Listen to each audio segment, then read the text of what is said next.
So, dear colleagues, ladies and gentlemen, welcome to our third part of the inter-meeting of this week. And I'm happy that we can now discuss a little bit intensively the trade policy of the European Union. I'm glad that our Commissioner Maros Sefcovic is here with us. Maros, welcome to our meeting, and thanks a lot for having the opportunity to discuss with you for 2 hours. So we have, I guess, a lot of remarks and questions, because since our last structural dialogue, which took place on the 20th of March 2025, so a long time ago, I guess the world of trade has changed a little bit. And this roller coaster from the United States, specifically also this Greenland operation and some others, but also the aggressive position of China in some elements and some trade policy legislation. We have finished the GSP, for example, and also we concluded some trade agreements. So I guess there's a big change between March 2025 and now. And therefore, I'm really happy that you are here and that you will give us now an input regarding your perspective and also a little bit what the plan of the Commission for the next year is. And I give immediately the floor to you for around about 15 minutes. Thank you. Thank you very much, dear Chair, dear Bernd, honorable members. Ladies and gentlemen, indeed, it's a pleasure to be here in front of the European Parliament Committee on International Trade for this structured dialogue. I even wouldn't feel that it was the year since we've met, because the time has been so dynamic and so many things that has happened. And I really would like to start by thanking you for working together on what I would describe turbocharged trade policy agenda of the European Union. So indeed, there is a lot of things to discuss, because international trade continues to lie at the epicenter of Europe's competitiveness and ability to act on geopolitical stage. Our world-leading network of free trade agreements, our work to open new markets, and our support for fair and rules-based trade all help us defend European interests in this challenging world. Today's global trade landscape is fast-moving, and I would like to use this opportunity to provide a brief overview of where we stand on various files from my point of view. First, as you just suggested, dear Chair, as regards the United States, our #1 trading partner, we always knew our relationship would require careful management. We have faced challenges recently, but through our firm and cool-headed approach with unity and continuous engagement, we have moved forward. The deal concluded in July last year, and the joint statement have restored to a great extent much-needed certainty and stability. This was of a key importance for our businesses and for our workers, and I would say also for the entire global trading system. Last Friday, the US Supreme Court ruled that the President cannot impose tariffs under the International Emergency Economic Powers Act, IEEPA. In response, President Trump enacted temporary import surcharge of 10% on top of existing most favored nation duties until 24th of July, while maintaining exemptions on important sectors like aircraft, pharmaceutical, and energy products. 232 tariffs on cars, steel, and aluminium, trucks, lumber remain unaffected. Since the ruling, I have been in constant touch with my counterparts, and they both reassured me they stand by the deal with the European Union.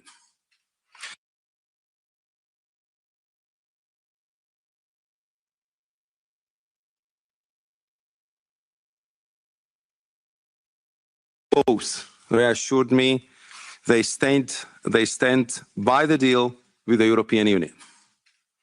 The US Trade Representative Jameson Greer has also said this publicly.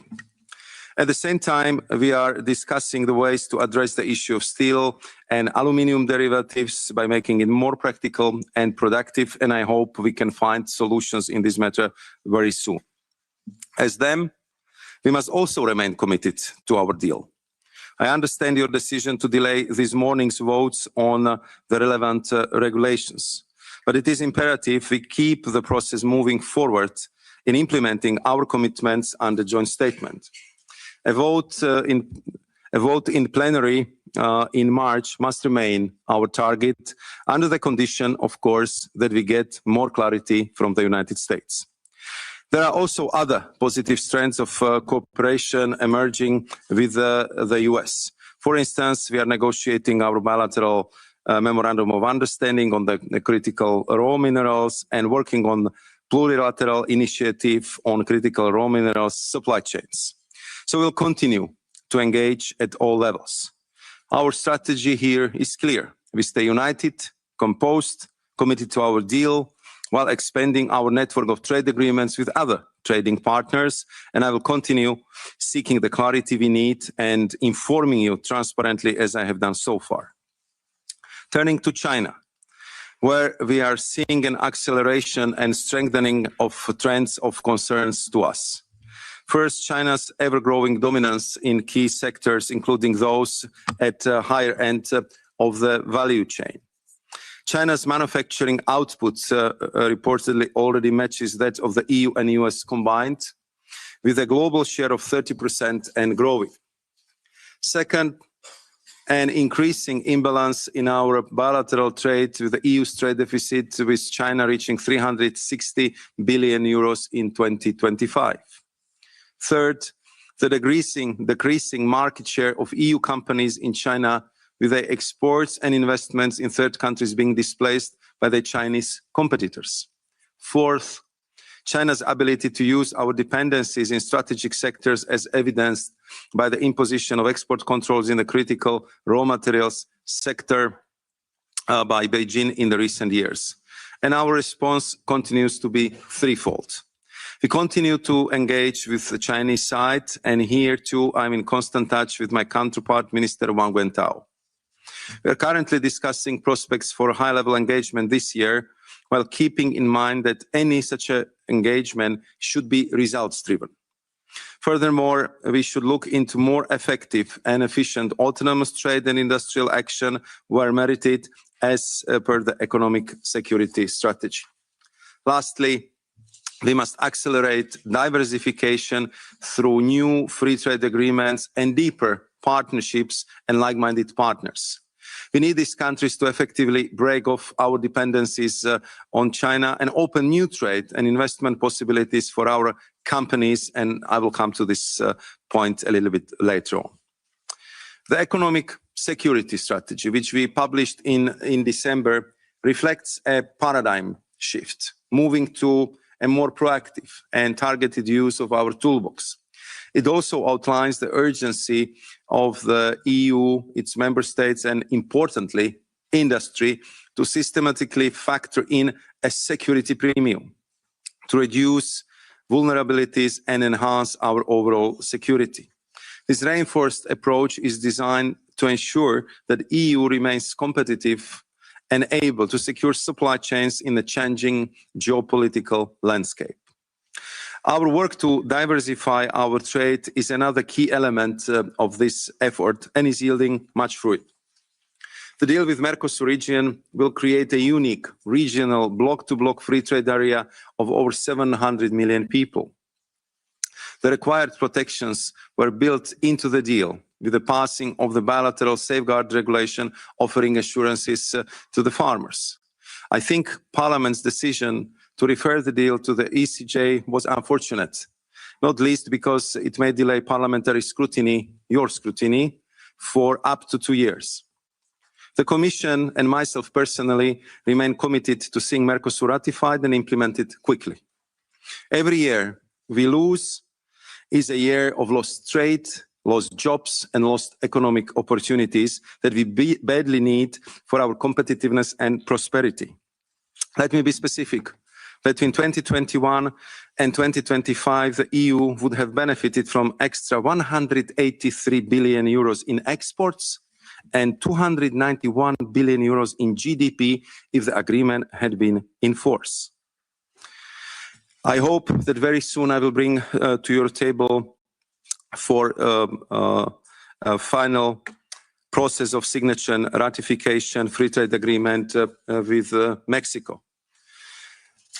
If you allow me to continue on the recently agreed FTA with India, which will help us to open up the world's fourth largest economy, traditionally marked by high tariffs and significant non-tariff barriers to the EU. The deal liberalizes 97% of our trade, 90% would go to zero, with 4 billion euros per year in tariff savings. It opens huge opportunities to expand trade that is currently commercially unattainable. In addition, the Comprehensive Economic Partnership Agreement with Indonesia offers EU exporters the chance to expand and find new markets, liberalizing 98% of trade with the largest economy in Southeast Asia. Looking ahead, talks with Australia are ongoing. I hosted my Australian counterpart earlier this month, and Commissioner Hansen joined us to discuss the most sensitive agricultural elements of the proposed deal. We were able to make good overall progress, and further technical work is now underway to bridge the remaining divergences. Talks with the Philippines are also advancing, and we hope that it may be possible to conclude still this year. The latest round with Thailand was of a more technical nature given the recent elections there, but we see a strong commitment from the Thai side to move forward. A round also took place last week with Malaysia, as we look to exchange market access offers later this year.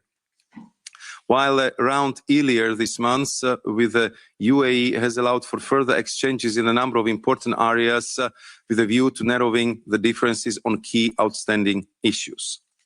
We also continue our work to forge closer relations with the CPTPP, as well as to diversify our offers to third countries through digital trade agreements, CFAs and CTIPs. Indeed, next week we will see the first government to business meeting in South Africa as part of the implementation of our first CTIP. The EU's active trade agenda also signals our firm commitment to rules-based trade at a time where these principles are under increasing pressure. With the World Trade Organization finding itself at the defining crossroads, we must work to prevent further erosion of the system. And this is precisely what we have done with our vision for a fundamentally reformed WTO, which we put forward in January ahead of the 14th Ministerial Conference in Cameroon in March. This is a long-term vision that aims for a system rooted in predictability, fairness, and flexibility. And it's about a time we take a fresh look at the balance of rights and obligations agreed 30 years ago, which is no longer in tune with the global trade landscape of today. We are now in the process of establishing a key grouping of WTO members that wish to push for reform to see how best to move forward. Turning to steel. Our proposal to reduce steel quotas by 47%, to double the out-of-quota duty to 50%, and to strengthen traceability via the introduction of melt and pour requirement are all vital to protecting this strategically and economically important industry. I'm therefore very happy that yesterday I could have attended the first trilogue on the steel measure last night, and Commission remains committed to facilitating a swift and smooth conclusion. If you allow me, I will finish by touching on the two other key pieces of legislation. First, I'm very pleased to see the vote earlier today in this committee in favor of the trilogue outcome of the FDI screening regulation. This is an important step towards further reinforced public order and scrutiny across the EU. And similarly, after protracted negotiations, we should all celebrate the conclusion of the new GSP framework, which underpins our trading relations with 65 countries across the globe. It was vital that we found a way forward to ensure continuity and predictability for these trading partners and for business. So, honorable members, as you can see, there is a lot happening in our joint work at the moment, and I am really grateful for the continuous cooperation on so many key files and for the permanent exchange of views and for your support in what was indeed extremely intense year in the global trade policies, but also in a European trade offensive. So I'm very much looking forward to your questions and to our debate. Thank you very much. Thanks a lot, Maros. And now give the floor to the political groups. And Jürgen Borbam is the first for 3 minutes. Thank you, Chair, and thank you, Commissioner Sefcovic, for your introduction. And let me start off by congratulating you on all the active negotiations that you both have concluded in the Commission and also are ongoing. It looks really promising, more promising than from a very long time. Maybe to say something on the Mercosur agreement, since you mentioned it as well. And I mean, there have been a lot of call for provisional application. EPP, of course, supports this. We know that business organization supports it. There are also other political groups that support it here. We know that the Mercosur countries are moving fast on this issue, and Council have given its clearance. So I can only send a message that I hope that it will be provisionally applied as soon as possible, because especially as you said, it is very important that we now get all the wins and the benefits and the growth that we need with this agreement. We have fought hard for it during many years of negotiation, and now businesses need it, and it's also needed for good paying jobs in Europe. I'd like to also take the opportunity to bring up the WTO issue, and not least the most favored nation principle. You had an op-ed in Financial Times earlier this year, and it created some turbulence of what the Commission really means when it comes to the MFN.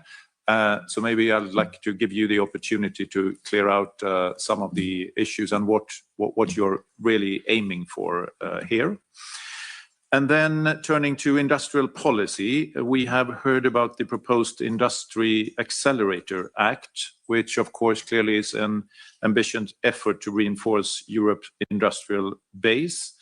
But I must admit to have some concerns regarding elements related to European sourcing, public procurement preferences, and local content requirements here.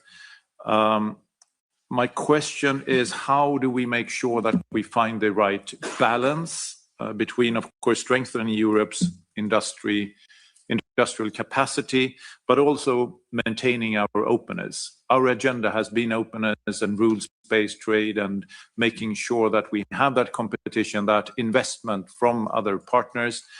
And why should we switch our agenda now? It seems like we are adopting the agenda that some of our trading partners is doing, and I don't think we need to do that. Let's stay on track. Let's stay open for business and for more free trade agreements and more diversification. Thank you. Thanks a lot, Katrin van Bremt.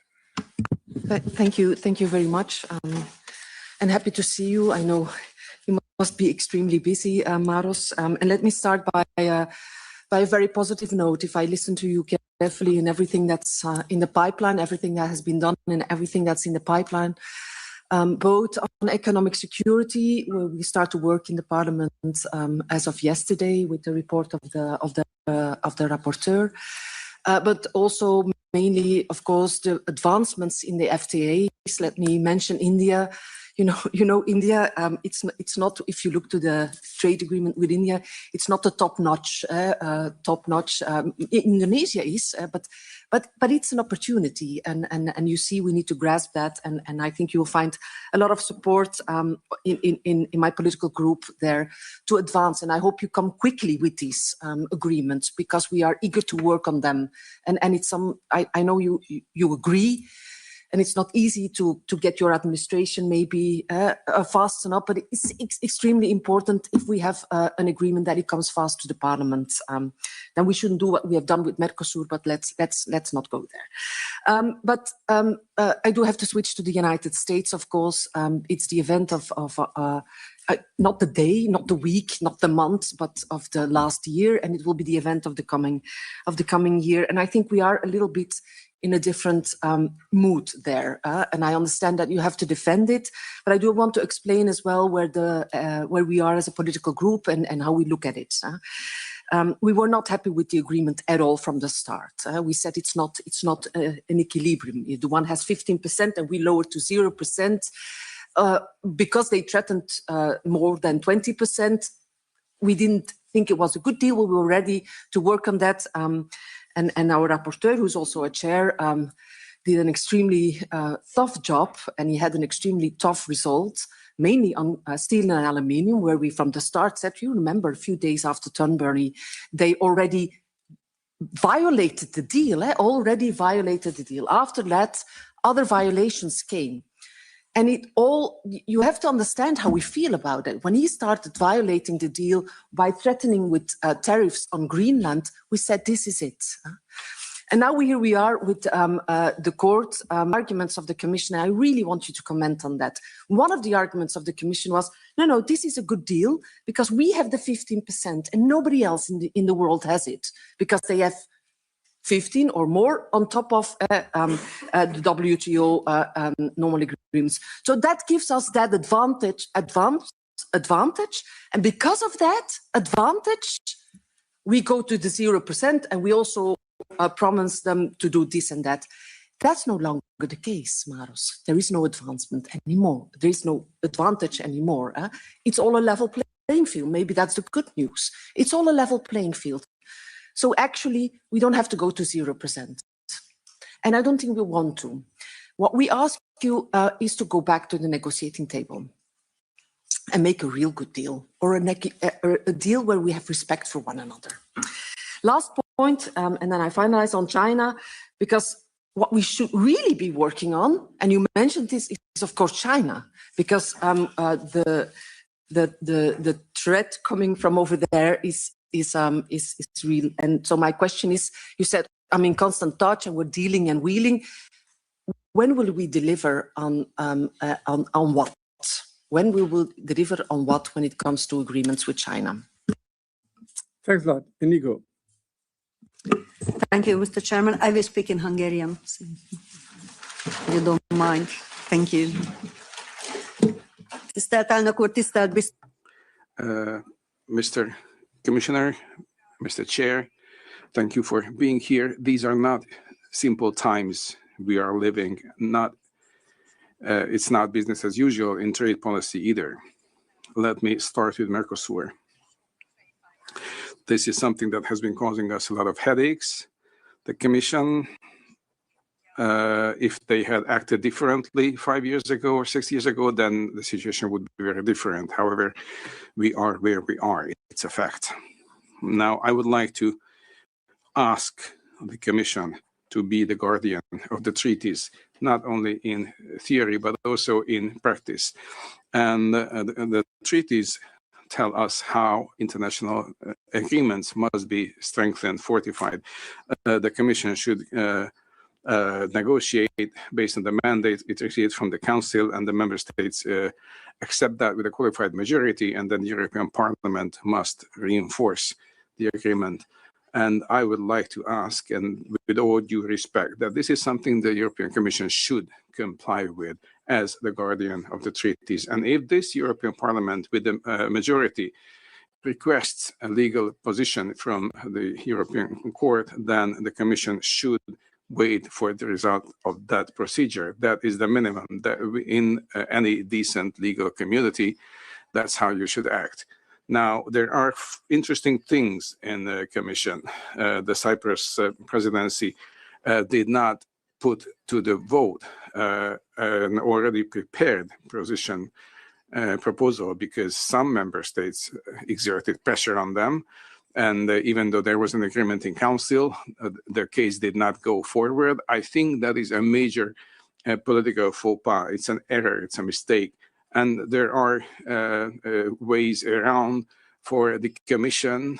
It has the authorization to do this. We would like to ask Commission not to use these workarounds because that will upset the decent cooperation between the institutions laid down in the treaties. My second comment on the agreement with the US, our companies sooner or later will need legal certainty. They will need to know what they will be facing. I understand there is a sense of urgency that the Commission is facing. What we should see the figures, we should see the numbers. We don't know what the numbers tell us. We don't know what percentages of tariffs will be on anything, any product. And I would like to ask the Commissioner to fight for Europe, including your Vice Commissioners. And in some other issues, I feel the Commission is trying to be acting more rationally and is giving up on some issues that have been causing undue delays. And this seems to be a more pragmatic issue. Thank you for that. And please confirm that trading policy from now will be about trading and less about green and other agendas that are not part of the trade policy of the EU, because you have to create opportunities for our companies. For you, it's Karin Karlsruhe. Thank you, Chair. Thank you, Maros, for being here with us today. Today, we mark 4 years of the full-scale invasion of Ukraine, and we have to ask ourselves, have we done everything possible to stop Putin's war machine? Have we done everything we can to support Ukraine? Unfortunately, the answer is no. Trade is both an economic lifeline for the war-torn Ukrainian economy and one of our most important tools for speeding up Ukraine's integration into the EU. Initially, the EU did the right thing. We introduced full tariff-free access for Ukraine through the autonomous trade measures. Since last summer, however, we have gone completely in the wrong direction. First, we removed the ATM regime and worsened Ukraine's access to the EU market for agricultural products. Then we promised that Ukraine would be able to trade steel tariff-free, something we are now in the process of taking away through the new steel tariffs. Let us stop that. And still, 3 member states maintain special import bans against Ukraine. Commissioner, this situation is unacceptable. And I really want to ask how the Commission, how you will handle this urgent issue. If we truly mean what we say when we claim that we will do everything we can for Ukraine for as long as it takes, we cannot continue like this. We are talking about a country that fights for our freedom and security and that is soon becoming a member of the internal market. The Ukrainian economy is under high pressure and Ukraine needs trade and aid. And I would like to take the opportunity to say that it's a shame. It's a shame that some member states blocked a 90 billion euro support package to Ukraine. And it's a disgrace that Hungary, that Hungary is taking the support package as a hostage. And I wonder how colleagues from Hungary can be proud of themselves when you put not only Ukraine, but the whole Europe at risk. Thank you. Thanks a lot, Karin, for this clear message. Now for the Greens, Anna Cavazzini. Thank you very much. I also want to start with the USA. I think it is actually, of course, a very good decision that the Supreme Court confirmed what all of us has been saying from the beginning, that these tariffs are illegal. And on top of that, they're also highly unpopular in the US. They also didn't create more jobs. And also, as unfortunately now, they didn't create more stability, because we know that Trump announced already additional tariffs and also additional investigations. So I think it is very good that this parliament did not vote today. And let me be very clear. I think before we can vote here in this parliament, we don't need only rhetorical commitments by the US that they stick to the deal, because clearly the actions at the moment show differently, but we need like black and white on paper that there is a solution for the aluminum and steel, and that there will be no additional tariffs to what has been agreed in Turnberry. So this I find very important. Secondly, I also want to actually touch upon the Ukraine, but in relation to investment policy, because we have seen that there is a lot of cases or threats of cases when actually we apply sanctions on the basis of old ISDS treaties that are still in place by some of the member states. And we all know, and we have a very common approach here in this European Parliament, the Commission has a very good approach saying that with the grandfathering regulation and also with our new rules, the member states should actually renegotiate or terminate the old bids. And again, we see how dangerous they are, because we are threatened now by Russia for our sanction policy. This is outrageous. So I wonder what the Commission is now doing to have real action vis-à-vis the member states and make sure that these old BITs are either getting renegotiated or terminated. And then I have a last question on the India FTA. Probably you can say a little bit more on the sustainability parts, because my feeling is they're very, very weak. But I read in the Q&A of the Commission, I mean, we have not seen the text yet, that there is an additional climate agreement. Probably you can, or like a climate MOU, whatever, you can elaborate a little bit of what that is. And the last question on India, can you make sure that India will be still possible to produce generics? Because we know it is of utmost importance for any country in the global south, for African countries, to get access to this medicine. Otherwise, we will have a huge health crisis. And this is for me, one of the most important topics. Thanks. Thanks, Manon, for the left. Thanks, Mr. Commissioner. I'm going to speak in French. I don't know how fluent your French is, but feel free to listen to the interpretation. Merci, Monsieur le Commissaire. Thank you, Commissioner, for being with us here today. I'd like to start with a question that is quite simple. And I think I've asked you this question already.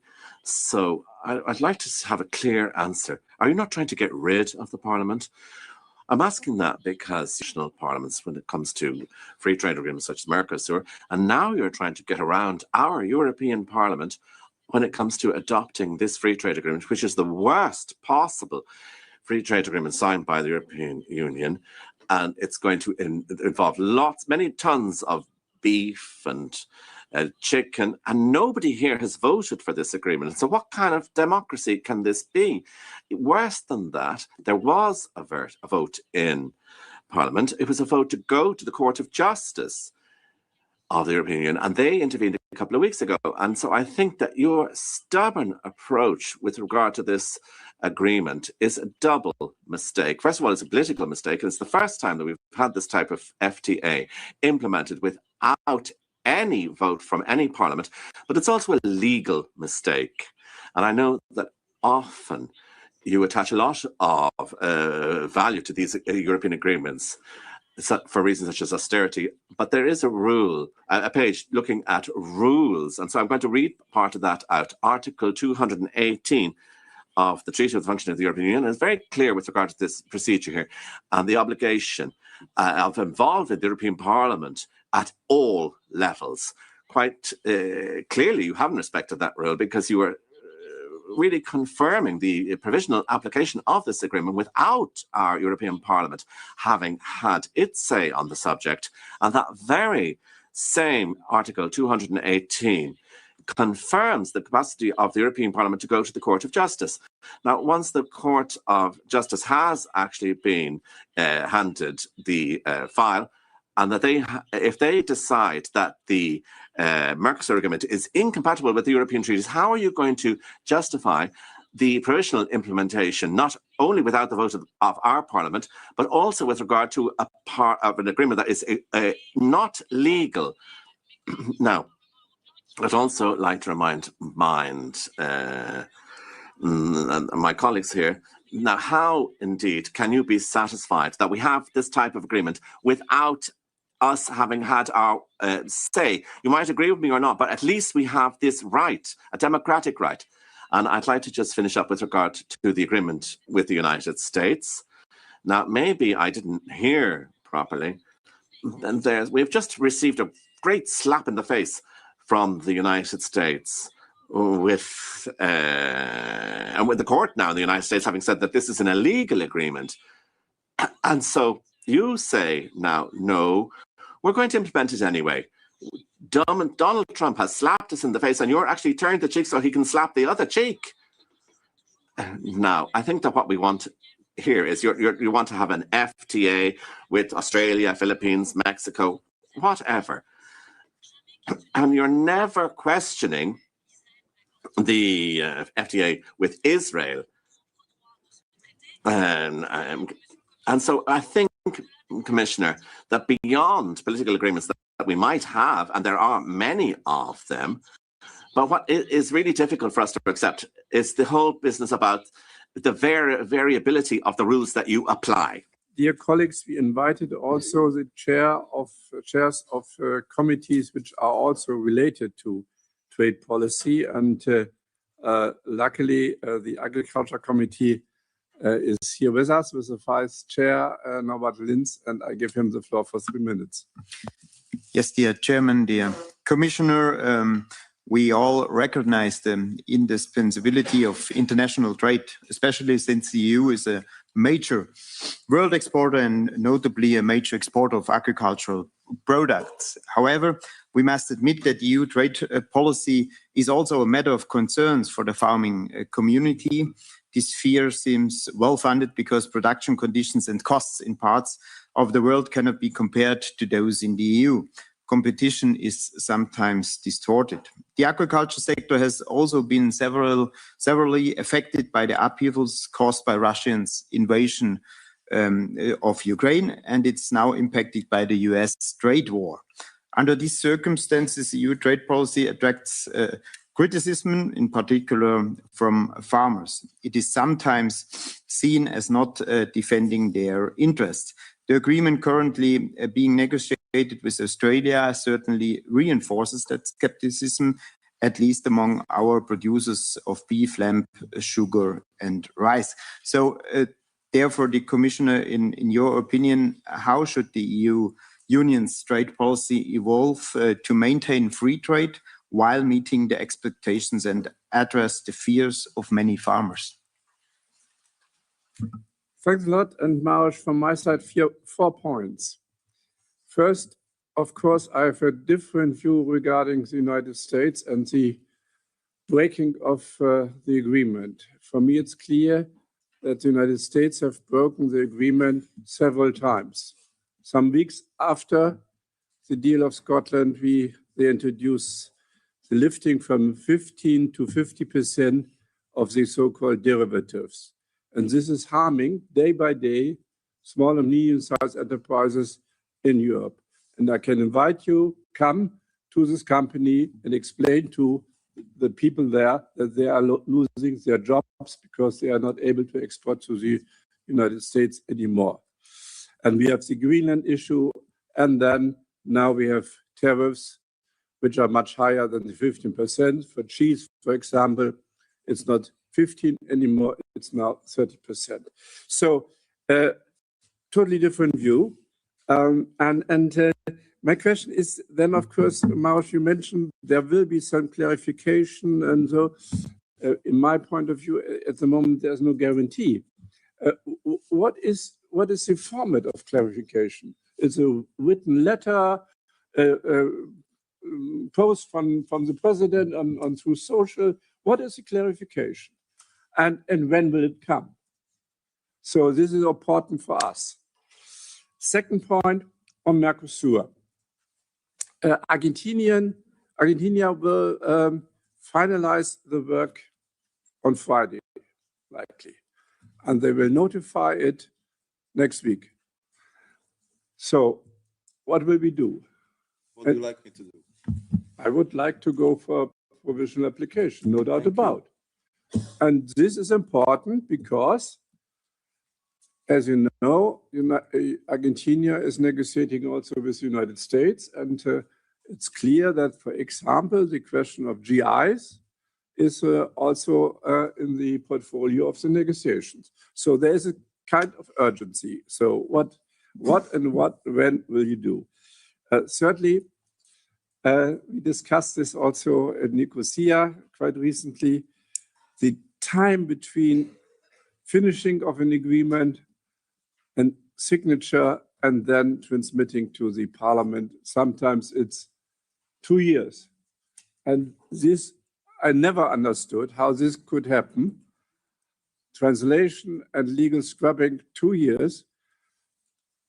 You have some ideas to really speed up the process. Perhaps you can elaborate this as well, so that we are in a time where sometimes in a week more happen than in previous times in decades. We should also quicker in the process of finalizing the agreement. And fourthly, Maros, there are more and more the so-called mini deals.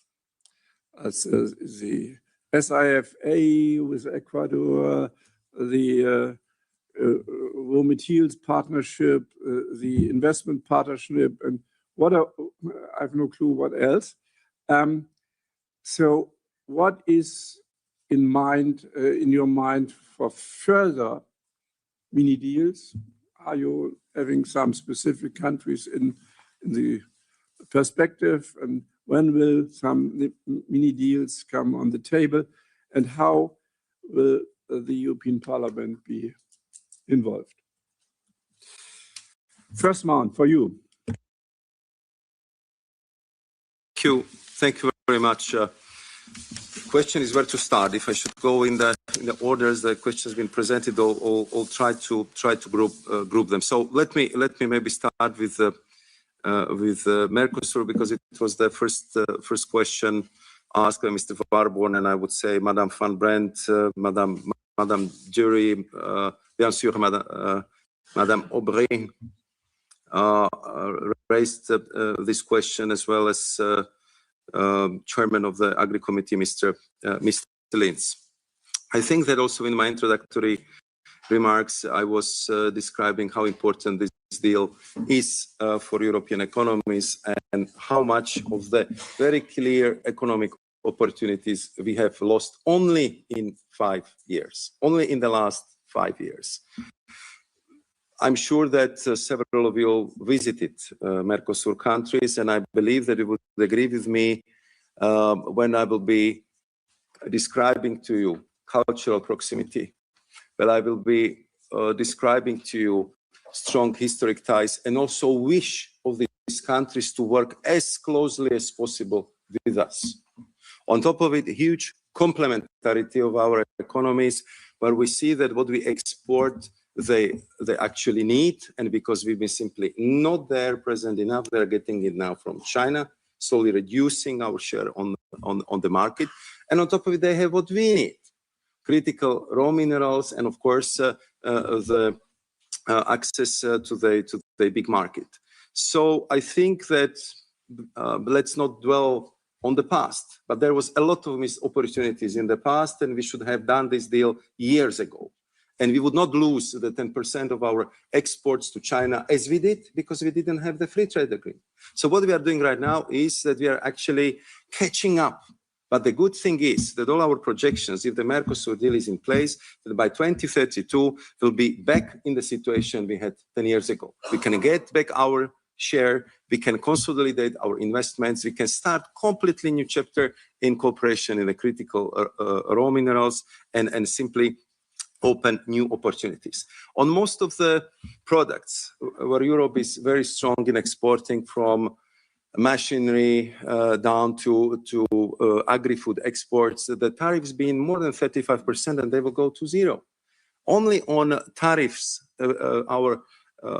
our exporters will save 4 billion euros a year. That's a lot of money, especially in these days. Not talking about simplification of the trade, not talking about all the guarantees which the investors are getting through this agreement, and not only talking about the fact which I believe it will be very important for our farmers is protection of our GIs. Mr. Lange, you are absolutely right. The United States do not like our GI system, and of course they are questioning it, and they are talking to our free trade agreement partners and having question about the GI protection. And therefore, I think that we should kind of positively respond to the fact that all Mercosur countries, despite the tough time we really gave them over the last 2 years, stop and go, very tough safeguards. If it comes to agriculture, really very strict quotas, full respect of our food and safety standards. And then, of course, that we thought that we would be able to conclude in December, and we needed a couple of more weeks to do that. So they really demonstrated strong willingness to work with us as a strategic, real partner, and I think that we should clearly respect it. Indeed, Argentina most probably will be the first one to conclude the ratification. Other Mercosur countries are coming next, and therefore we are, of course, reflecting how to proceed. I disagree with some of you who said that we are depriving the European Parliament of the vote. No, it was not us who sent it to the European Court of Justice. You could have voted on this agreement. You decided to send it to the European Court of Justice, which I fully respect. It's your right. But I believe that you will get the answers which you already got in the case of Singapore, because the questions are very similar. So it's kind of delaying tactics which might delay the ratification by the 2 years. And I honestly think that in this case it would be very unfortunate to pile other hundreds of billions of euros of the lost opportunities. Therefore, we are consulting with the member states. We are consulting with the members of the European Parliament. Thank you very much, Chairman Lange, for a very clear statement. And I just would like to say that when Mercosur countries are ready, we will be ready as well. But let's continue these consultations with member states, with you. But I think we cannot let this chance to slip through our fingers anymore. Then, if it comes to second question of Mr. Barbon, WTO and MFN principles. Indeed, the article in Financial Times brought attention to our submission. It was our intention because we wanted to start honest debate about what we need to change in the WTO. There was a lot of questions about the China. There was a lot of questions about how we use our trade defense instrument. And of course, there is one underlying cause for most of it. And these are global overcapacities. These are unfair trade policies. These are state subsidies. These are different non-transparent interventions from the state level. And of course, it has dramatic impact on the trade. So the MFN agreed 30 years ago based on the principles that we are open because you are open, and we will be trading on the level playing field conditions is not there anymore. So we just want to start the discussion. How can we actually balance these rights and obligations with a new reality? That if you are not a fair trader in all the aspects, what kind of impact it might have on the fair agreements. Madam Carsborough was referring to our safeguards on steel. I can tell you that for me as a trade commissioner, this is pretty difficult, that when we have an issue with overcapacity, if we want to respect the WTO, and we have to go through erga omnes principle. So even the countries who are not causing the underlying problems of the overcapacity has to be kind of hit by our measures in the same way as anyone else. That's the WTO approach if you want to respect international law, which is paramount for us. Therefore, we just want to put this issue on the table. I know that we will not be able to solve it in Cameroon, but I think that if we start to honestly discuss this issue, how to bring the balance in the global trade, how to bring more fairness in the WTO mechanism, I think that is very, very important. And I would say, speaking about the balance, the same applies to Industrial Accelerator Act, where we are currently discussing within Commission how to find the proper balance in making sure that we can protect the European industry from unfair competition, how we can make sure that European public money will be there first and foremost to support the European projects, and how to respect our international obligations, and how also to protect our coveted relationships with our free trade agreement partners. That's the balance we are seeking, and that's on what we are working in the European Commission. Madame Van Brandt was asking about India, and I would appreciate I would appreciate also your comment, which was very much and very well seconded by Mr. Lange, on how long will it take us to approve all these agreements. And I can tell you that it was not only in Nicosia, I also presented in the official sitting of the Trade Ministers' Council that we cannot afford to do business as usual. So if we kind of conclude the negotiation, which sometimes lasts many, many years, even though over the last year we managed to find a way how to accelerate all the ongoing negotiations. Nevertheless, we are usually talking about the years. But once we finally, after strenuous and tough negotiation, conclude the deal, for me, it's simply unacceptable in the current situation that we would wait 2.5 years before these agreements could enter into force. What is the problem? Of course, one of the issues is legal scrubbing, which has to be done by both sides. And then, of course, we are talking about the translation into 24 languages. So what I was suggesting to my colleagues in a Trade Ministerial Council, we are, of course, respecting all the languages, and the agreements will be always published in official journals in all the languages.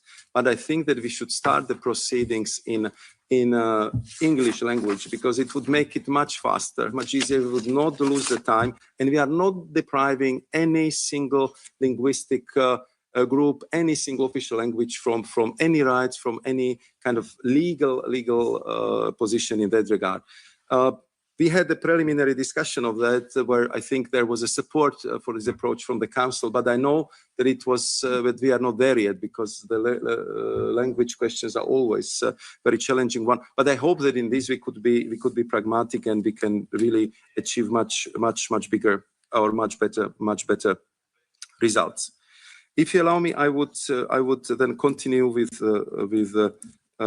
China, then go to Ukraine, and end up with the United States.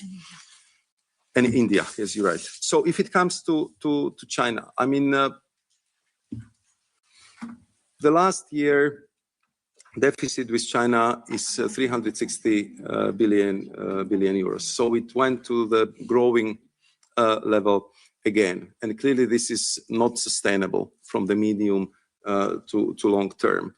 And we are also faced with different figures even from official sources like IMF, which actually presented a study that 4% of the Chinese GDP is used for different kind of state subsidies or state support for export promotion. And of course, in this case, that is then very difficult to compete on the level playing field. So all these are the issues which we'll be raising with our Chinese counterparts. And on top of it, we are using our trade defense mechanism.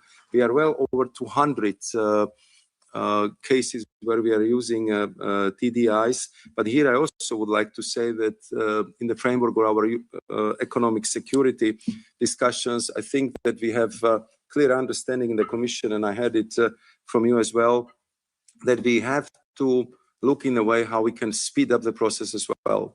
Because again, if you want to be totally diligent to our rules, so investigation might take more than a year. We need total detailed study.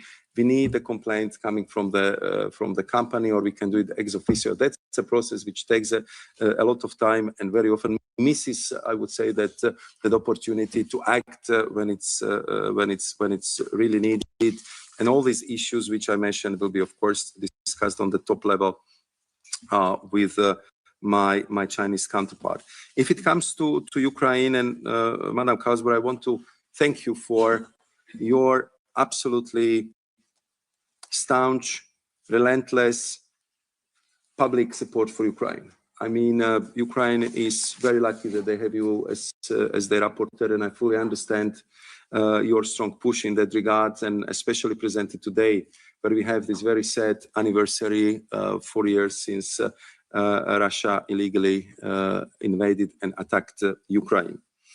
At the same time, what is very important is to keep a public support for our policies towards Ukraine. And I think where we presented our Ukraine, and I think where we presented our proposals for new quotas for Ukraine in the case of the most sensitive agricultural products, we did it our very broad consultations, and we focus only on narrow group of the most sensitive products in the field of agriculture, where it was very clear that our farmers are at very difficult situation. We negotiated with Ukrainians. In the end, there was agreement on these quotas, and I think that that was the best we could do under these circumstances. If it comes to the steel, yesterday we discussed it in our first trialogue, and the fact is that in some of the products, the increase of exports of Ukraine to Europe came from up more than 50%, and that again is something which is just pointing out that the steel sector in Ukraine, despite the terrible war which is taking place there, is very competitive. And again, we have to respect the WTO approach and treat everyone ergon. As what I promised you yesterday, what I stated here also very clearly, we would do our utmost within the margins which we have of the international commercial law to treat Ukraine as close partner, as our FTA partner, and look for the best possible solution for them compared to those who do not have such an agreement with us. And if it comes to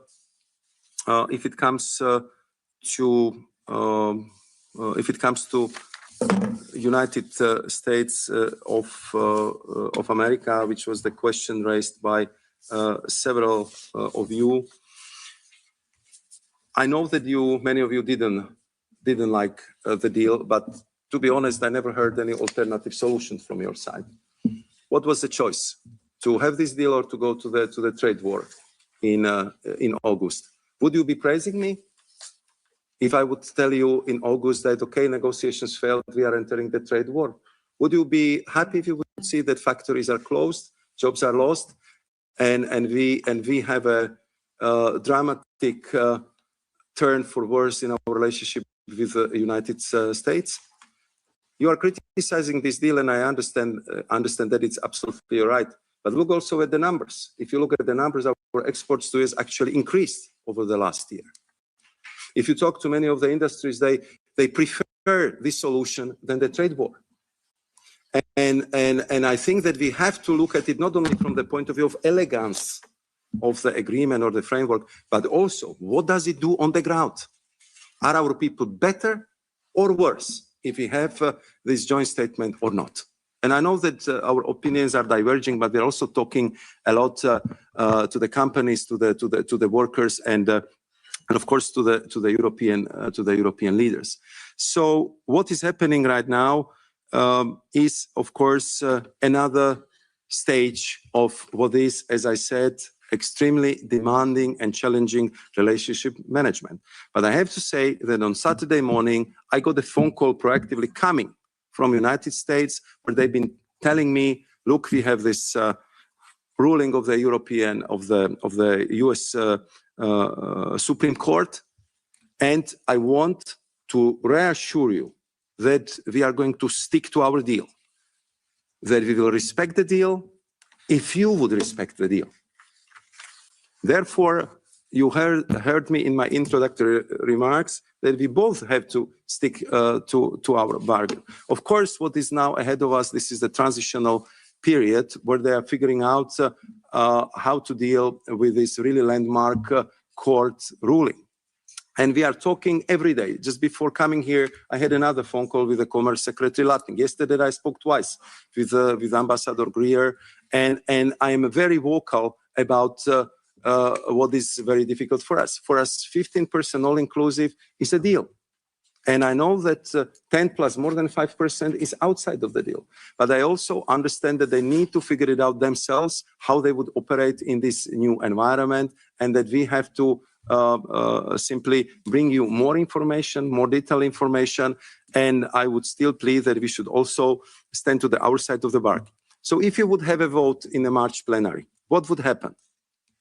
Thanks to Mr. Lange, you have quite a few safeguards. I think you call them 5S. Then the trilogue starts. So you have all the options as a co-legislators to amend the agreement, to vote for it, not to vote for it, or to present your opinions. And I'm just pleading with you, let's go to that stage. And by then, I believe we would have more information about the derivatives, because I got the reassurances from our US colleagues that they know that this is a big problem for us, and that they are looking into this matter, and hopefully we will be having a better news in that regard rather soon. But I think that we should approach this from this angle. I also have to say that the picture is not black and white. When we had the crisis with the legacy chips last autumn, I was speaking with Scott Bessent 3 times a day until the problem was solved. And I was asking him, once you will be talking to your Chinese counterparts, bear in mind that in this one, the supply chains are transatlantic, and they did it. We had 2 very important sessions on the critical raw minerals, on our bilateral agreement, on the plurilateral agreement, where we want to break the dependencies on monopolistic suppliers. So, I mean, it's not only about, I would say, the one aspect, but we have to look at it in all general aspects. I'm not going to elaborate on geopolitics. On India and the question of Madame Cavazzini, and Madame Cavazzini also had a question on investments. So on India agreement, I think you're absolutely right that when we had the summit in India, the free trade agreement was a very important element of it, but there was also the discussion on EU-India strategic agenda, cooperation in defense, but also cooperation in the environment. And we established, based on the Memorandum of Understanding, EU-India platform for cooperation and support of on climate action. And this platform will be launched in the first half of this year. And that is why you have seen an announcement of 500 million euros in EU support over the next 2 years in the press release for India's efforts to reduce greenhouse gas emission. So this is the initiative which I think we should welcome, and it would definitely help to promote even further cooperation on climate actions between India and the EU. On generics, Promoting the access to the medicine is important, and of course we are very attentive to it. And we have agreed with India to include the same level of protection of regulatory data as a TRIPS agreement. And this provision aims to incentivize innovators of medicine to invest in research and innovation. And on top of it, our FTA also contains an explicit recognition of the Doha Declaration on the public health to ensure that the TRIPS flexibilities can be fully used by the both parties. And if you allow me the last point, which is very technical but very important as well, you would understand that it's difficult to comment on the position of individual member states, but the Commission clearly expects that our member states will continue the close coordination with the Commission services regarding the bilateral investment treaties with Russian Federation and the Republic of Belarus, with a view to bringing them in line with the Union's investment protection policies. In the meantime, the EU sanctions regime includes measures introduced to add extra procedural safeguards against any damages claims and arbitration, such as those based on EU member states' bilateral investment treaties with the Russian Federation. And therefore, regarding the complaints, the responsible Commission services will provide an assessment and reply accordingly. Of course, it's very difficult to prejudge the outcome of such an assessment, but then you see the process is ongoing. And Mr. Chair, last point, because this agriculture was mentioned so many times, and I think that Mr. Linz already left, but I still would like to make one very important point, because I spent quite some time with our farmers, and I believe that it will mutually very enriching discussions. So one point which I shared with them is that European Union is agri-food export superpower. Nobody exports more food products than us. It's 235 billion only in the last year. And on top of it, we are very good at that. Our surplus is 64 billion euros only for 2025. When I was talking to Mr. Corman, the head of Irish Farmers Association, he proudly told me that 5 million of people is producing proteins for more than 40 million people. I think he later corrected himself that it's 50 million by now.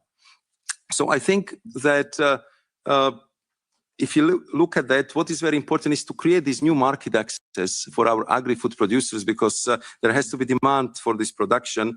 And if there is a demand for this production, these 3 million jobs which depend on the agri-food exports will be preserved. So therefore, I hope that we will also look at it from this perspective, and therefore I appreciate and always accept the discussion on these topics with the farmer associations and with the agri-food industry. Thank you very much, Mr. Chair. Thanks a lot, Maros. Second round. This time I will start with, again, the United States. So the alternative, trade war or deal, is not our alternative. We always said, regardless if you like or not like the deal, we are sticking to the deal. And I guess also our American friends can look to the compromise amendments we worked out after a long process with different political groups. And these compromise amendments, you mentioned the 5S, so everybody can look to that, is in the frame of the deal. We're sticking to the deal. And we hope that the United States is also sticking to the deal. That's a question. They are doing it not.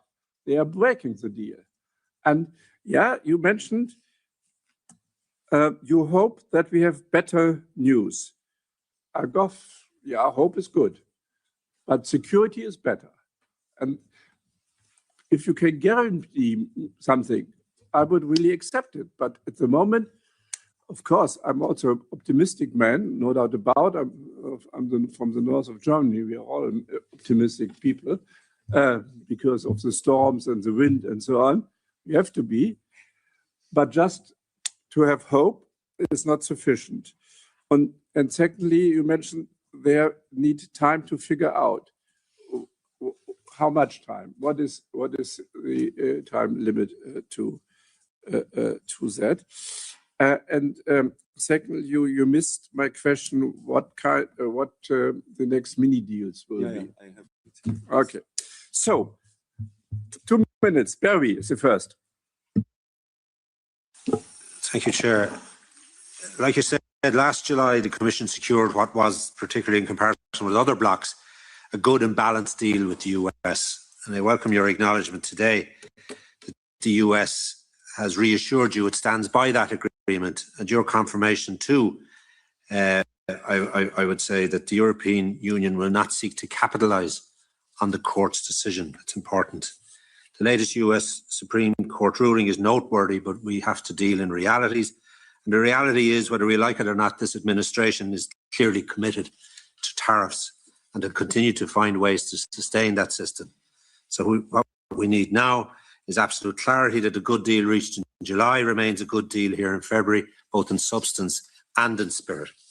So the message is clear on our side that we stand by our word, as the Chair has said, and this good deal remains a good deal, and the carve-outs remain, and the negotiations around steel and aluminium and spirits will continue, and we expect you to do your duty in relation to those issues. Our exporters, particularly in the agri-food and advanced manufacturing sectors, require predictability. They cannot invest on or trade on the basis of rolling legal improvisation, and our rules-based EU-US partnership must rest on clarity and mutual confidence. So, crucially, in light of your stated intention for the Parliament to vote on the deal next month, and I would agree and propose that we do so, and I acknowledge what you've said in relation to the opportunities that exist for members of the Parliament, for their representatives, who can, during trilogue, may fulfil other thresholds of certainty that they require in order to proceed with the Turnberry Agreement, which, as I said, is a deal that we can stand over. And in comparison to other blocs throughout the world, notwithstanding the improved figures that you referred to in relation to our exports, only signify that, and we move ahead at pace, therefore, as a result of same. Thanks a lot. Nina. Thank you, Chair, and thank you, Commissioner, for joining us today. I appreciate your time and keeping this committee informed and our members. I would like to start off with the UK. Could you give us an update on the progress of the SPS negotiations, specifically on the timelines, whether there's a timeline for concluding, and is there any stumbling blocks appearing? Getting agri-food deal with the UK over the line will be a huge step for cutting red tape for Irish farmers who were most acutely impacted by Brexit. And secondly, a specific issue on EU steel safeguard measures. And it was raised with me last week during my constituency visit to County Meath. A number of companies who rely on specific, unique, pre-coated steel coil from South Korea have raised an issue of lack of EU alternatives and the potential knock-on impact this has for Ireland's infrastructure delivery and plans there, and if some of the proposals around the quotas and tariffs are implemented, knowing already demand for the product is already above the quota. For me, this is a clear competitiveness issue, so can you outline whether exemptions will be considered where specific steel products are not available within the EU market? Thank you. Thanks a lot. Julio. Thank you very much, Chairman, and Commissioner, thank you very much for this dialogue, which reflects indeed the tons of volatility that we have now in the world of trade. European trade offensive, you said, and I support very much such kind of an offensive. And since it is global, I would like to take you to the part of the world that you didn't touch responding to questions, namely ASEAN. And I would be very curious to know what is happening with Indonesia documents, when we get them. Are they coming soon? And I hope they are coming very soon to approval, since this process of, I hope it will be not many months from now, the famous process of legal scrubbing and translation and so on, because we have been visiting, this committee has visited our ASEAN trading partners last year and this year, and I think that that it is a self-enforcing phenomenon there. So ASEAN members are looking one to the other, and I think that also Philippines could come this year, at least the signature, of course. And also I think that this would give some ambition also to Thailand and to Malaysia. So finally we would have in maybe not 1 but 2 years, we could have the biggest partners, the biggest players in ASEAN having an agreement with us. So please tell me, give me some good news about Indonesia and then about the others. And please excuse me, I don't want to be unpolite, but I have to go to a meeting with the Chamber of Commerce of the member states. Our chair knows the best, and they are an important chamber. So I will check your answer on the WebEx. Thank you very much, Commissioner. Thanks, Julie. Udo. Thanks very much, Chair, and thanks very much, Commissioner. Let me echo what you said on the Parliament's decision on Mercosur. I share the opinion, and I would be more than happy if this House would request from you to take action. But I don't think it's an accident. I think this world is full of contradictions. This is full of different informations, full of distrust, and sometimes happen things like that, and they can happen again. And therefore I have 2 very concrete questions.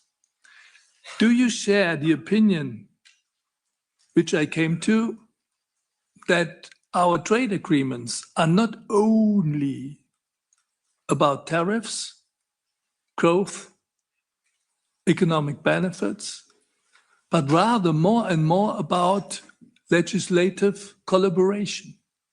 Because by doing so, we open corridors with like-minded partners to negotiate something which is more than positive in a totally chaotic world to bring back reliability and the rule of law into trade relationships. If you agree to that, could you secondly provide this committee with an overview in which and to what degrees in which our collaborations, whether that is trade agreements or whether that is investment, the mini deals, like in South Africa, which was very successful, to what degree and in which way we open this door for legislative collaboration so that we can build on that and pursue this avenue of collaboration on equal footing. I think this is one of the most dynamic elements, but it would be good to have an empirical insight from your services. Thanks a lot. Mr. Lexman. Thank you very much. Sorry, I'm running in between the 2 meetings, and we don't have trains like in the US Congress in this parliament. But hopefully we'll still have trade with the US. First of all, thank you very much that the Indian deal with India is not including agriculture, because I think we are avoiding a big problem which we have with Mercosur, and I believe that it's very important that the future deals will more focus on issues which are of mutual benefit, because otherwise we can end up in a problem like we did with Mercosur. But 3 quick questions. I'm not sure if there are quick answers. First of all, combustion engines. There is this revision. We are not very happy with the revision proposal of the Commission, or at least in my group. And I'm thinking if we will now, it will take too long time, that we will not be able to stop the influx of the Chinese electric vehicles into our market and protect our companies. So what do we do there? Because I believe that the result of the revision of the combustion engine, the ban of combustion engine, is still a very long process, which enables China to influence our markets. Second, the Chinese export control of critical raw materials. We have legislation access to critical raw materials. How successful we are to invest and help companies which invest in critical raw materials to mine and process. And second, there was a meeting for all partners in the transatlantic world in the Washington D.C. 2 weeks ago on access to critical raw materials. If there is any results for the EU and any cooperations which we build in this result. And the third question is when it comes to the Goshen investment in Slovakia to build electric batteries, because now we have this environmental issue with Samsung batteries, lithium batteries in Hungary, and we do know that the Goshen factory did not provide proper information for the environmental impact assessment. They were practically lying on the chemicals and amounts of the chemicals. And I'm wondering if the Commission is following this process, because we might end up in another environmental catastrophe in Slovakia. Thank you. Thanks a lot, Gabriel. Thank you, Chair. In Spanish, I'm very brief. Gracias, Comisario. Thank you, Commissioner. I fully share your comments on Mercosur and the importance of it. The European Parliament, from my point of view, made a serious mistake in renouncing its prerogatives and leaving decision-making up to judicial bodies, which are removed from political decision-making. It's curious, as you say. But in this case, at least we've decided that at least temporarily someone else will be making that decision. I was going to ask you whether the Commission, in parallel with that mandate, will apply this provisionally. And if I were asked what the Chair asked you, I would also say I'd apply it immediately. But I would also say we would apply it when the Mercosur states are prepared for it. My question then would be, if we're going to wait to apply provisional measures until everyone is prepared and has notified their ratification instruments, or would it be possible to apply it gradually, given that some member states are much further along than others? Thank you. Vielen Dank, Vorsitzender Lange. Thank you, Commissioner Sefcovic. Deeply impressed. Commissioner Sefcovic, questions on 3 topics. First one, US tariffs. You'll need the crystal ball for this one. What do you think President Trump will do next? This is my attempt to try to provide President Lange with a clarity and assurance that he needs. Because one thing is sure, he will not remain with the solution that he has now, because what the Supreme Court outlawed last week was the tariffs imposed through IEEPA. The other ones don't allow them the discrimination that he needs.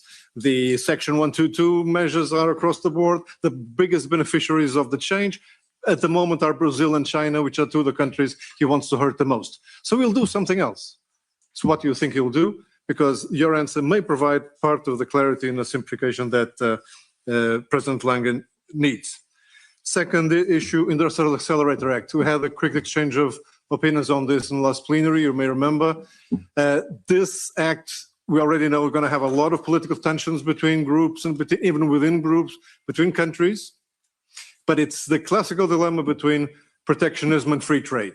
And you know, your own DG Trade will not see eye to eye with DG Growth, for instance. And the issue will be, what is really strategic for Europe? What deserves to be protected? Where do you draw the line? And even if it's a very difficult political question, the answer is technical, I'm sorry to say. Which are the sectors that technically we cannot live without, or which are the sectors that we can be blackmailed with by our former partners, enemies, I don't know, who can force us to do something that we didn't like it happened last year, because we were too dependent on certain things. Where are we going to draw the line? What is the political process? Third topic, Mercosur, not on just a provisional application. I urge you, the Commission, to do that. Mr. Lomberg was very, very clear about that. I second his words. I'm going to do something. It's a pity Madame Aubry is not here yet, because her outburst forces me to have my own outburst. Because provisional application, I'm not going to discuss the deal itself. But the provisional application, those who are against the provisional application, the only arguments they use are formal or legalistic arguments. It's the treaties, it's the role of parliament, it's the procedures. Fine, that is of great importance to us. We are guardians of that. But those that are for the provisional application of this agreement are talking about the economic benefits, cultural affinities, geopolitical necessities, things that matter to the people outside and their day-to-day lives. And that is why some people outside look at this parliament and ask, what's the parliament for? Can it be overridden? Can it be ignored? Perhaps it can if all it worries about is legalistic and formal things which do not care for the people. I still remember the time when the left cared about the real well-being of the people and not just formalistic or legalistic arguments. I think that, Nico, you want to come in again? Yes, thank you, because Madam Karsbo was really very harsh and very seriously attacking my country, Hungary, and including Hungarian MEP. So I have to answer and clarify just the facts, Karin, just the facts. So how the story started in January, the Druzhba pipeline was injured by the Russians and repaired. So oil supplies delivery could have started, but Ukraine is not doing it. And let me quote that for Ukraine, it is not optional. They have legal obligation to supply. I'm quoting the EU-Ukraine Association Agreement. It's Article 276, Paragraph 1, Subparagraph B1. Each party shall ensure the transmission system operators take the necessary measures to expeditiously restore the normal operation of such transit or transport which has been accidentally interrupted, reduced, or stopped. There is a clear legal obligation. But we are pleading the Commission for weeks now to mediate and to ask Ukraine to fulfill its international obligations. So you forget how the entire story started. And the Commission is not doing it. That's our problem. Somehow we had to react because the consequences in Hungary would be extremely difficult. Soaring energy prices even more. Risking, not Europe, as you were saying, risking our own people. So somehow we had to react to this injustice, into this illegal action by Ukraine. So please do not forget how the story started. Thank you. Jürgen.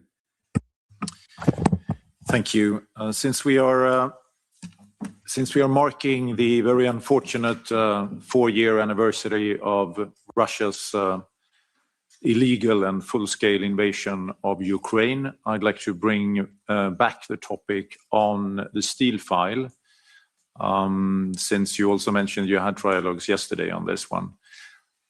Less than a year ago, the Parliament adopted a position, or together with the other EU institution, giving Ukraine preferential treatment for the steel. That was something that should be valid up until 2028. But with the steel file, the proposal from the Commission is to take that back.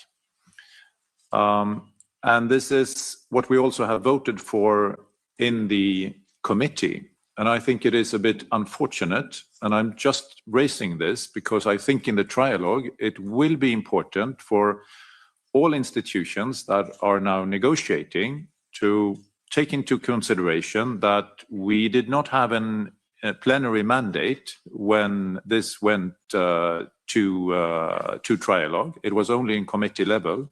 And I think there are quite a number of MEPs that think this is problematic. First, we gave Ukraine a preferential treatment so that we can support them in the war against Russia. And now, less than a year ago, we are taking that back. I think that is problematic from a moral basis. And I hope that this can be changed in the trialogues so that when we vote it in the plenary, there will be a very strong support for the steel measures. Thank you. Thanks a lot. Anna. Dziękuję, panie przewodniczący. Thank you, Mr. Chairman. Thank you, Commissioner. for all the information provided. I would like to ask 3 questions. The first thing on the Mercosur deal. I would like Mr. Commissioner to explain us one thing. When one Mercosur member states, let's say Argentina, ratifies this deal on Friday and notifies the EU about it, then the decision of the European Council of the 9th of January is going to be published in the official journal of the EU. When can we expect that this agreement will provisionally enter into force? Is the vacatio legis a deadline of 2 months? Does it apply? The second question is about Australia. When do you intend to finalize the agreement, and what are the quotas, in particular on the beef and sugar? And my third question is on Ukraine. Poland has introduced an embargo on the import of food and agriculture products from Ukraine. So if the EU cannot defend member states against unfair export from Ukraine, then the member states have to do it, because the Polish farmers are unable to compete on unfair rules against the Ukrainian farmers. Thank you. Thanks a lot. And Anna, again. As I spoke already, I will be very brief. Colleagues and also you yourself, Commissioner, have already mentioned the Industry Accelerator Act. Let me just add my opinion or my perspective on it. I know why there is, of course, also hesitations, and there can also be a backlash. I completely get it. But I would also say, if I look at our economic security, and we discussed this yesterday here in this committee, and also, the behavior of some of the global competitors like China, I think we have no other choice in also making sure that we create and boost demand for some of our industries in Europe, and not let highly subsidized, highly overcapacity products basically ruin all of our companies. So I think I get your hesitations, but I would say it is really important that we also really speed up our European demand, and think this is one of the most important tools we have. Thanks. Thanks a lot. So I have no further request. Udi. Yes, thank you, Chairman. I will speak in Dutch. Commissaris Sefcovic, de erge diplomatieke... Commissioner Sefcovic, the EU's own diplomatic service has said that the new Israeli measures in the West Bank clearly violate international law. A lot of experts have said that this is a de facto annexation of large parts of Zone C. The opinion from the Court of Justice says that the Israeli occupation is illegal, and affirms that third countries, including the EU, have a legal obligation not to have any economic or commercial ties that would allow Israel to maintain its illegal presence. Each time the EU simply reacts with declarations and letters, that is not going to make Israel change direction just because of articles in the press. We have rules that unfortunately are not being properly applied. So I wanted to ask some questions. When will the Commission have specific measures, and when will they act to stop these violations of international law? Will the Commission be proposing measures to stop trade with the illegal settlements? If that is not the case, on which basis can the Commission argue that its current policy is in conformity with international law, especially if we look at the International Court of Justice ruling from July 2024? Does the Commissioner not think this is a hypocritical system when it comes to only applying international law for certain countries? Does this not weaken the credibility of the EU and the economic security agenda? We had Russia annex Crimea in 2012. At that time, all trade with the occupied territory of Crimea was stopped. So we should also stop trade with the illegal settlements. Maros, 23 minutes to answer. Very generous, Mr. Chair. Very generous. So I will start with the answer which I forgot to provide you with in the previous round concerning mini deals. First, what was the reason and what was the purpose? I mean, we've been discussing in the first part of our discussion that to negotiate free trade agreement is enormous effort, and it takes sometimes a very long time. And I think we have agreements which, like Mercosur, be negotiated more than 10 years. I think we started with GCC countries 32 years ago. So it's not something what is happening overnight. And in this, I would say, new dynamic world, we've been looking for what could be new products on the DG Trade or the Commission shelves to address some of the elements which we would like to target more specifically and avoid the heavy procedure of the free trade agreement, which has to follow the templates, which has to have numerous chapters. And if you look at the printed free trade agreement, I have one in my office, the simplest one with the New Zealand, and it's a bulk like this. So therefore, I think that what we intend to do with this CFA and CTIP agreements is to kind of be much faster on the ground and to offer the better possibilities for structured cooperations with the country, and it was very much welcome. I was negotiating the CTIP agreement with South Africa. There are much thinner documents. They're very much focused on the concrete areas of cooperation, and we, of course, always like to bring it, if possible, down to the level of the projects. So that was, I think, the purpose of concrete CTIP. And I know that, for example, Vietnam, despite the fact that we already have the free trade agreement with them, they're also interested in CTIP because it has a specific nature for the project support. If it comes to CFA, this is a sustainability in investment facilitation agreements. I think we started with Africa. I think Angola was the first one, if I recall correctly.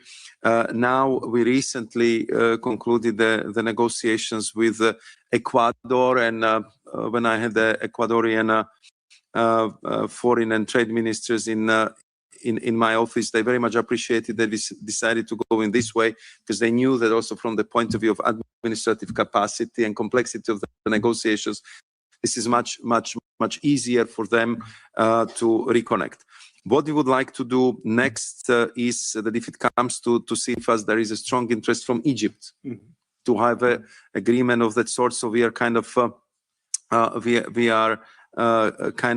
pointing out and scoping what should be, I would say, the parameters of this agreement. And of course, we continue to keep Parliament informed about all these developments. Maybe we can discuss bilaterally what would be the best way how to proceed.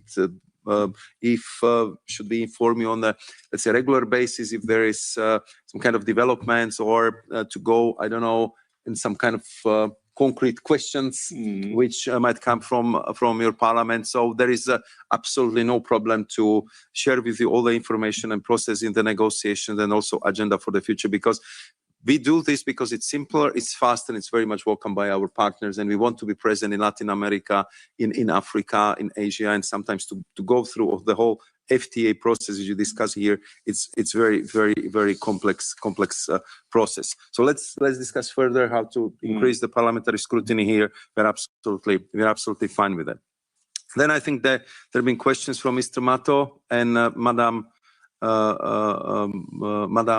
Brilka on Mercosur and the legal possibilities of provisional applications.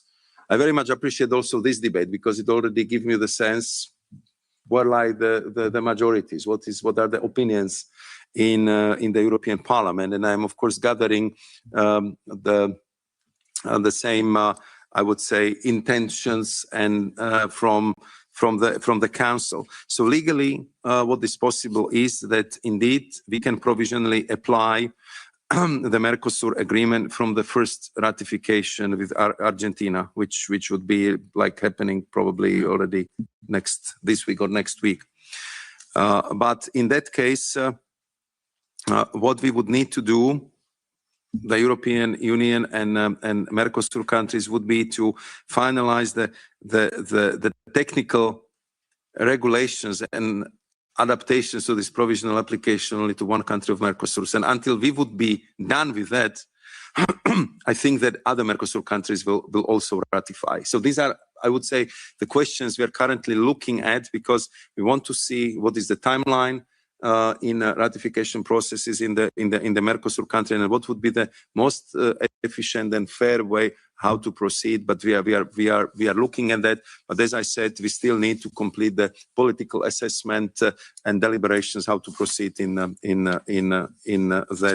regard. That, I think, I got the question on Australia. I am just looking where it was coming from, but nevertheless, the most important, I would say, is the question. So on Australia, this is, I would say, again,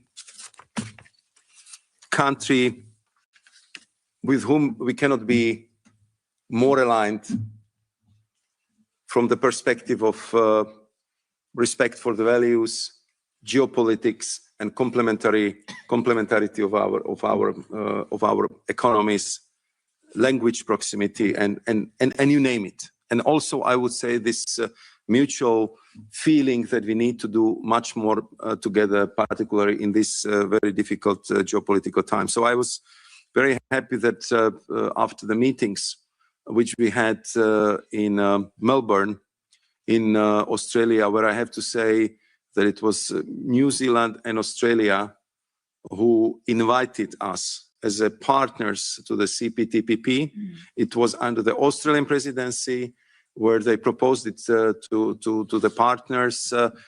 I'm talking about 12 countries of CPTPP, and they've been extremely helpful in making this happen and creating this partnership which EU and CPTPP countries represent today. We are talking about 30% of the global GDP and 40% of the global trade. So if this group works together, it has a huge impact on WTO processes, on how the trading is done, how the global supply chains are formed. And on top of it, Australians, they have all the critical raw minerals we need. They need investments, expertise, cooperation, offtake agreement, and so on and so forth. So it's really a lot to do.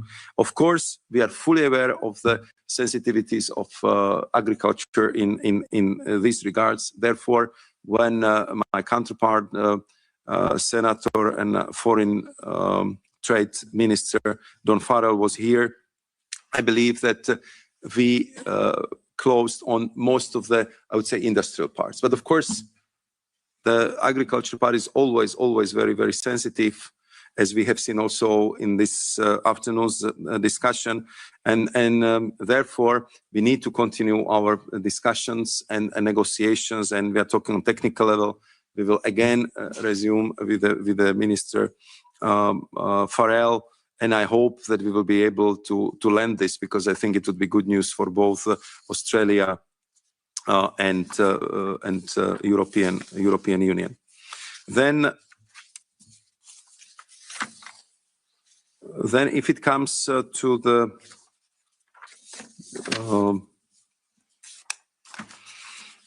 the question of Mr. Lange, I'm coming back on US. So what would be the time of the transition? So what we hear from our American counterparts is that, of course, the transitional time is very clearly framed by maximum 150 days, because this is how long this so-called universal tariffs could be applied based on the article or section 122. So within this time, we should have definitely much more clarity. When I was talking to my counterparts yesterday, today, they believe that it could happen even in a shorter period of time, 3-4 months. And they're of course going through the whole process of revising the whole system. So I think the court ruling happened on Friday. Today we are on Tuesday. So I understand that this requires some time, but the communication between us is a very, very, very intense, and it will continue. It will continue like that also in the future. I mean, if it comes to questions of Mr. Cohen, who was also referring to US, very much appreciate your statement on the fact, which we also put in official communication of the Commission. The deal is a deal. That's our firm line in that regard. And to get there, we went through rather complex negotiations. And you would probably all recall, because I think I was also in your committee several times at that time, we've been offering 0 for 0. We've been ready to go for the full elimination of the tariffs. But that's not policy the United States of America under this administration supports. So it was clearly that after we tried everything possible and impossible, that was that end. So we had to look for other solution if we wanted to avoid trade tension and eventually the conflict. Of course, the wines and spirits, of course, the derivatives are permanently on the agenda, and we will continue to push for that. What I just would like to avoid is to kind of create pretext for some in US to say, look, I mean, you are not living up to your commitments. Why you are pushing us to live to our commitments? I think that we just simply have to be kind of fair to meeting the bargain on the both sides. Madam Carberry was asking about UK. Yesterday we had another session with Nick Thomas-Simons, who is minister responsible for the relationship with the European Union. I have to say it's a pleasure to work with Nick, and I saw how his political steer helped to resolve many issues from the sensitive areas like citizens' rights. They're not 100% satisfied, but the progress under his leadership and steer in that regard is very much welcome. And I believe that first and foremost, the beneficiaries are the European citizens who are living in UK and who are the right benefactors of the withdrawal agreement. And he's bringing the same energy to what we would like to see as 3 deliverables for the summit, which now most probably would be organized at the beginning of July. And of course, what would be the best way forward if we can have indeed agreement on SPS, if we can have agreement of linking our ETS systems, and what is very important for you and for 20 plus member states, to have a solution for the youth experience, where we have to find the way from our side to address the tuition questions, and from their side, I know the possibility for young Britons to work in the European Union. So these are, I would say, the 3 fundamental questions. Of course, if it comes to these negotiations, they are very complex, because very often they have or financial implications, or in a case of SPS, but also ETS, the dynamic alignment element. I very much appreciate that UK side is not kind of disputing this approach, but they're also bringing to the table the sectors which they believe could be exempted or not covered by these agreements. And this is what we are discussing. And of course, more you go into the detail, more complex it is. And therefore, we agreed with Minister Nick Thomas-Simons that we would be in bi-weekly contacts just to provide the political steer, so we can have, I would say, these 3 important agreements, which would clearly improve not only the atmosphere, but make our relationship closer. You know that I was working a lot on the Northern Ireland Protocol, and when we've been discussing the steel, I think one very important element to say there is that we would respect the Northern Ireland Protocol, and we find a solution for the steel sector which would fully respect all the specificities of the economy of the island, and we are working on that with also our Irish and our British colleagues. Then if it comes to the overall question of the steel, I would say the whole philosophy behind the steel safeguards is the fact that we didn't take this decision lightly, because this is the most important decision how to safeguard the US steel which was ever taken. Our calculations are very clear. If you want to have steel produced in Europe, we have to reduce the import by 47%. If we do that, by 2030, the European steel sector will have a growth of 1.4%. So we are not greedy. We just want to make sure that in these geopolitical times, when we want to produce more arms, that we are able to rely on our own steel production and not to develop another dependency of bringing or importing the steel from abroad. It's very difficult, it's challenging, but what we did that, of course, our close partners, our FTA partners, our strategic partners, that we will do our utmost to reflect that quality of the relationship in this new arrangements, which will be negotiating in full accordance with the WTO procedures, as it was acknowledged by Dr. Ngozi, Director General of WTO, when we've been discussing this with her in Nicosia last week. Mr. Winkler was asking about Indonesia, and I just would like to tell you that there is our joint goal, and I know that for Indonesia this is absolute priority, to have this agreement enter into force next year. Of course, what is the challenge here is exactly what you all been pointing out. I very much appreciate your political support for accelerating the processes, simplifying them, and make them as quickly as possible. We're very happy to transfer this political support also to the Council services, and I believe that together with the member states, we'll find a way how to make these procedures much faster. He was asking about the ASEAN countries, so I was mentioning Philippines, Malaysia, and Thailand. I believe with all three of them, with a little bit of a political will and courage, we can complete the FTA agreements within 2 years. Of course, the region-to-region FTA, it's a little bit more complex because there are also the countries in the region with whom currently we do not have very intense relationships. So then if it comes to Mr. Bullman's question about the legal cooperation, I think here we would be very happy to discuss this with you, because I believe that FTA, as you rightly pointed out, it's not only about the market access. I think we made it, sometimes I say a little bit more complicated for us, because we put a lot of emphasis on respect for human rights, respect for climate policies, respect for Paris agreements, and many of them we want to have essential elements in our agreements. But it has much more than these elements in it, because it gets the countries closer.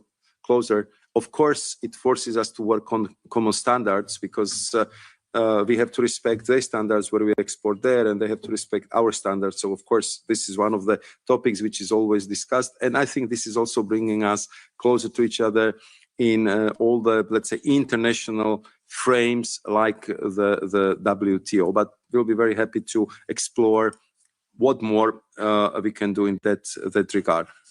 Madam Lexman was asking about India and saying that agriculture is not included. I would disagree a little bit, because the agri-food products are included. We just avoided sensitive commodities and sensitive products. And I think that was the crucial step which was taken at the beginning of the year, because it allowed us to kind of focus on what is essential, and to, let's say, not to create the bad blood on the commodities where we knew that it would be almost impossible to proceed. And in that, everyone is very happy with that solution. On combustion engines, as you know, this belongs to my other colleagues, but what I can tell you is that indeed the exports of Chinese EVs to Europe are growing despite of our countervailing duties. And we are now monitoring very closely the increase of plug-in hybrids, Chinese vehicles, and that's another area which we would need to discuss among ourselves, but also with our Chinese partners, and on the MOUs between EU and US. So there are two tracks which are happening right now. First one, There is a discussion of MOU between EU and US on the cooperation in the field of critical minerals. This is headed by the State Department in US, and my colleague Stefan Sejourne was representing Commission in that discussion. And then there is this plurilateral agreement, which I would describe as a G7 plus. Under plus, I mean India, I mean Australia, and there are I think Korea and other countries, where we are discussing how to increase the demand in our markets in a way that it cannot be kind of fluctuated by another big actor. So we are discussing price floors, offtake agreements, and other mechanisms we can use to simply stabilize the prices. Information negotiation factor, if it's kind of being studied by the Commission, I do not have that information. I can ask and provide you with. Mr. Cotrim de Figueiredo was asking about IAA. Here, I think the work really continues, because this is, again, I would say, absolutely new approach to how to promote the strategic sectors of the European industry. We are clearly working very hard to find that appropriate balance, but it's very clear that we want to respect our international commitments, and when any measures will be proposed, that they have to be based on the robust economic analysis. And I can assure you that for me, it's very important that after we invested so much efforts in having these FTAs, I would like them to be fully respected also by these proposals, and this is what we are working on. I think that these been, I would say, the questions. I think Mr. Rudi Kennis was asking about the question about Israel. Here, I can only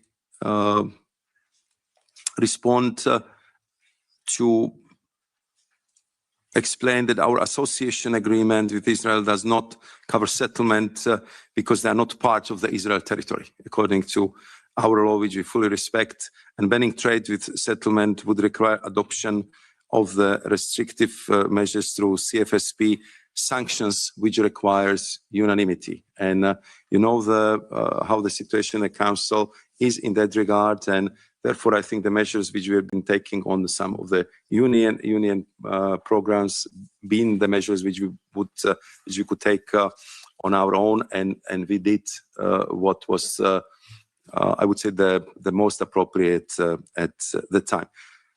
Dear Chair, you've been very generous with me. You give me 2 minutes more. I really appreciate it, but I would like to thank you for the opportunity not only to answer, but also to listen to the points of view and the questions of your members. Thank you. Thanks a lot, Maros. Thanks a lot for being here for 2 hours and have this discussion, and stay in contact. Thanks a lot.